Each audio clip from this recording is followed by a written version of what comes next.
لیکن اس وقت جتنے اشتہارات اخباروں میں آتے ہیں اور ٹی وی میں آتے ہیں اس سب میں جو ہے وہ وزیر اعظم کی، وزیر اعلیٰ کی اور ان سب لوگوں کی تصویریں ہوتی ہیں، اور یہ سب جگہ یہ کام ہو رہا ہے۔ اور آپ یہ بتائیں کہ اربہ روپے کے اشتہارات یہ لوگ دیتے ہیں اور ان اشتہارات کے ذریعے سے ذہن سازی کی کوشش کرتے ہیں۔ وہ الگ بات ہے کہ الحمدللہ فائدہ اس کا ذہن سازی میں کچھ بھی نہیں ہو رہا اور الٹا رد عمل ہو رہا ہے، لیکن پھر ان کی تصویریں کیسے لگیں گی؟ کسی اور کی تصویر خود انہی کے پارٹی کے بندے کی لگ گئی تو بھی برداشت نہیں ہے ان کو۔ تو یہ اپنے پولیٹیکل ورکر کا جو نچلی سطح پر کام کرتا ہے، جو اصل میں ورکر ہوتا ہے، اس کا بھی حق مارتے ہیں اور ان کو بھی بااختیار نہیں بناتے۔ لکھے ہوئے ایکٹس آتے ہیں، کہاں سے آتے ہیں لکھے ہوئے ایکٹس؟ کہاں سے آتے ہیں؟ یہ ترمیم کی بات کی تھی میں نے۔ نہیں، وہ کہاں سے آتی ہے؟ آپ پوچھیں ذرا مولانا فضل الرحمان صاحب سے پوچھیں، آپ پوچھیں شہباز شریف صاحب سے، آپ پوچھیں بلاول صاحب سے، یہ آپ کو بتائیں گے کہاں سے لکھے ہوئے آتے تھے۔ پھر ہم پڑھتے تھے، پھر آپس میں اس کی وہ کرتے تھے، ڈسکشن کرتے تھے کہ یار اب اس کو کیسے کرنا ہے۔ تو بھائی سیدھی بات ہے کہ یہ وہیں سے آتے ہیں جہاں سے فارم 47 آتے ہیں۔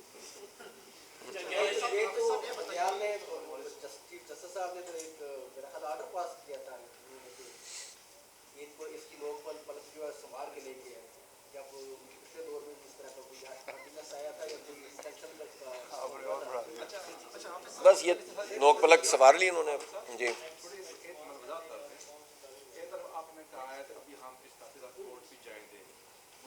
دیکھیں، ایک ہے اسلام آباد کا ایک اور ایک ہے پنجاب کا ایک۔ جی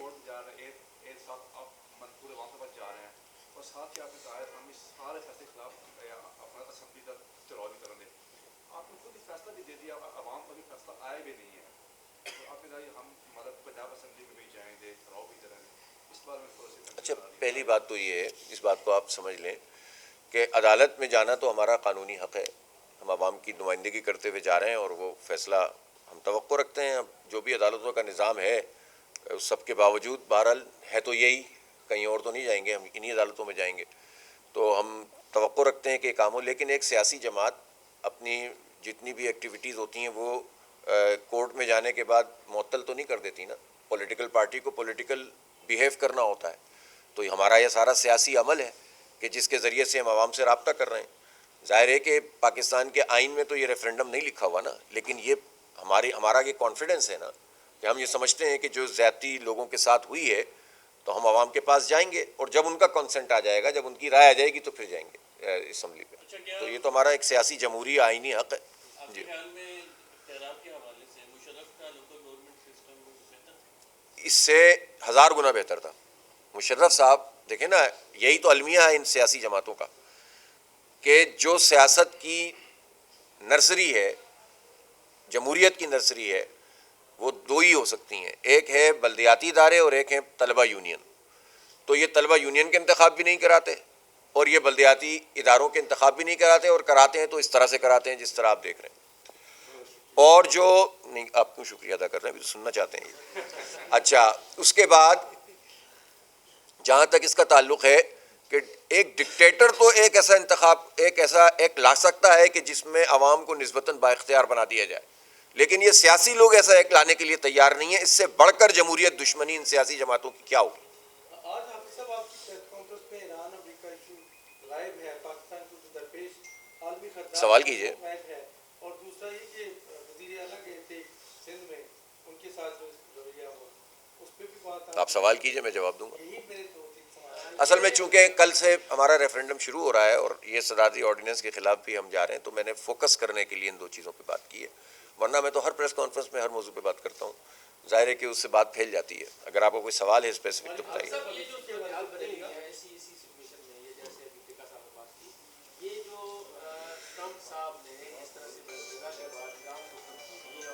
اب مسلسل ایسی اطلاعات آ رہی ہیں کہ شاید ہمارے دوست سے کسی جنگ ہونے والی ہے۔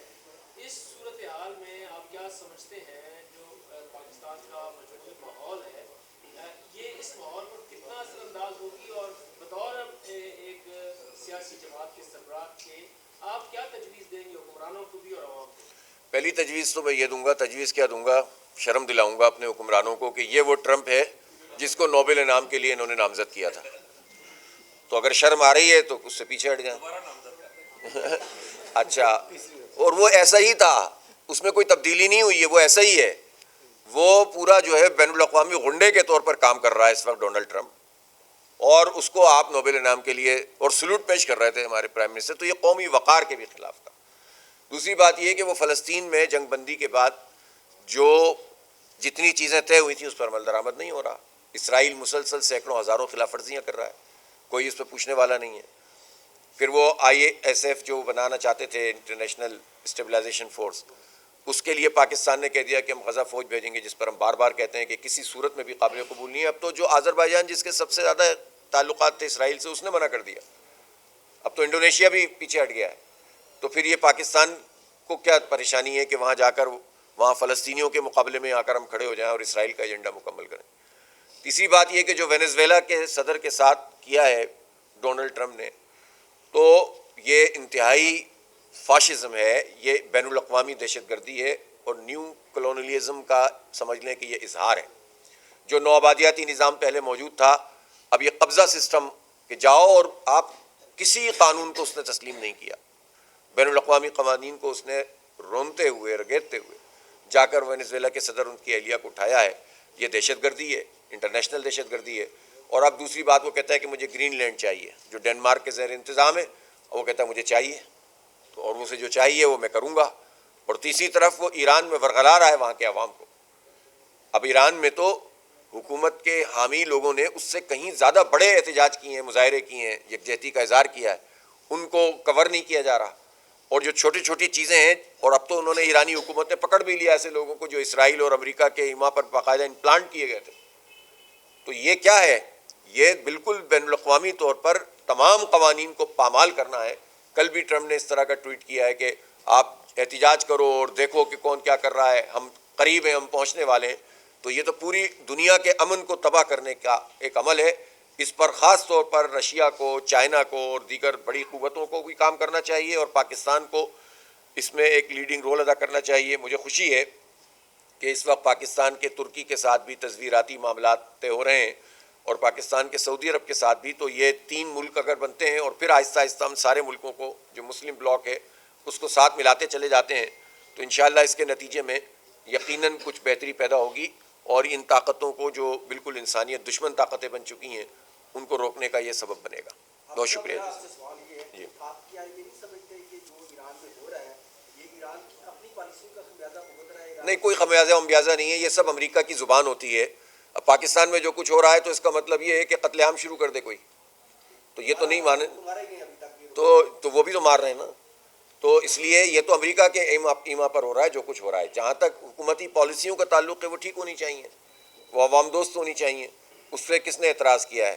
لیکن اس وقت وہ جو کچھ بھی ہو رہا ہے اسرائیل اور امریکہ کے کہنے پر ہو رہا ہے، اور باقاعدہ ان کے مینیج کرنے پہ ہو رہا ہے۔ اتنی بڑی تعداد شامل نہیں ہے جتنی تعداد جو ہے وہ جو لوگ مظاہرے کر رہے ہیں اور اس کے نتیجے میں جو ہے وہ تاثر بنا رہے ہوں۔ ایک آپ نے صرف کیا وزیر اعلیٰ خیبر پختونخوا کو ادرک اور ٹوپی واپس کرنی چاہیے؟ یار اب یہ تو عجیب سی بات ہے۔ دیکھیں، وزیر اعلیٰ صاحب وہاں گئے تھے، اور جب وہاں کی پیپلز پارٹی کی حکومت نے یہ کہا تھا کہ ہم ان کا استقبال بھی کریں گے اور ان کو پروٹوکول بھی دیں گے، تو انہیں پھر پوری طریقے سے فیسیلیٹیٹ کرنا چاہیے تھا۔ اور مجھے یہ بھی حیرانی ہے کہ پی ٹی آئی کیوں باغ جناح میں جلسہ کرنے سے پیچھے ہٹی۔ اس کو وہیں باغ جناح میں ہی جلسہ کرنا چاہیے تھا، اور بھرپور شو کرنا چاہیے تھا اگر انہیں موقع مل رہا تھا، اور گورنمنٹ کہہ رہی تھی کہ آپ وہاں کر لیں۔ البتہ گورنمنٹ نے اس طرح کی حرکت کی کہ جس سے حالات خراب ہوں اور متاثر کر دیا جائے پورے عمل کو، تو یہ اچھا طریقہ نہیں ہے۔ یہ پیپلز پارٹی کی یہ دورنگی ہے کہ پہلے وہ اس نے بلایا اور اس کے بعد یہ کام کیا۔ البتہ اب میں چاہتا ہوں کہ سہیل آفریدی صاحب نے یہ 2-3 دورے مکمل کر لیے ہیں، اب وہ ذرا خیبر پختونخوا کے عوام کی طرف بھی توجہ دیں کہ وہاں بھی بہت سارے مسائل ہیں جن کو وہ ایڈریس کریں۔ بہت شکریہ۔